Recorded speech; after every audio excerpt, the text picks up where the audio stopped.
Hello, welcome to this video, and sorry for the low quality audio. My freaking headphones broke and I can't have a microphone, so I'm just talking into the computer like this, and this computer is really trashy at picking up stuff. Just before we get into this video about, lovebirds and stuff, I'd like to put a disclaimer that this is all based off of my experience with lovebirds.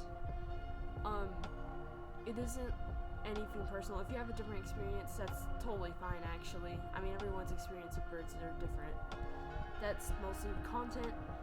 With video-wise, though, there's a disclaimer for blood because some of, the drawings in this video include that type of stuff.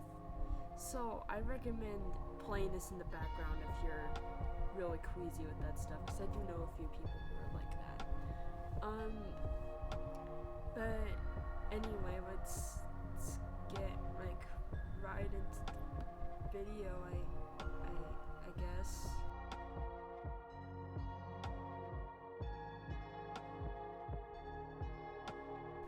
So, if you know anything about me, you'll know that I have lovebirds, 2 of them to be exact.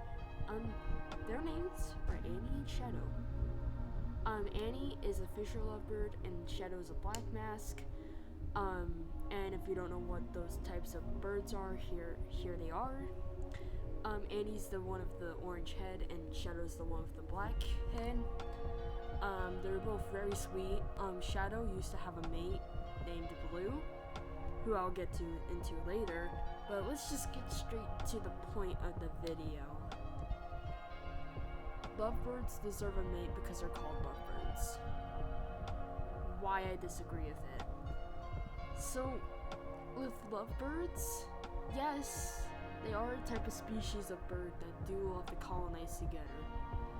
And it is good to have 2 different species, like 2 different birds together, because they can get really bored if you're not around them enough, which I think is totally fine.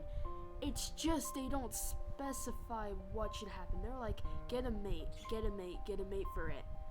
But thing is, people who are getting these birds are most likely beginners at owning these birds. And if I know anything about birds having a mate, they will not hesitate to do it and to start laying eggs and then start having those hatch, and you can tell where that goes. You can totally have a male bird with another male bird. I have that personally. They can totally get along. They may fight, but they won't fight each other. And for those saying like, oh, don't give them a nest box, they'll nest anywhere if they can find it. That's if they're free roaming. And sometimes it's not without you knowing, so that just kind of sucks. This happened with Blue. I had her, and then she started laying fertilized eggs, except none of them hatched because she was just too stressed, and I just couldn't tame her, and I felt so bad. She eventually died due to, related bird, frick, I keep forgetting the word for it. Problems with laying eggs and stuff. Like, she developed some tumor or something, and she just ended up dying. So that's kind of why I just disagree with people, with new beginner people, saying that pressuring them into getting another bird because they're gonna be lonely, or even just a mate. My personal experience, just get them another bird. They'll be fine.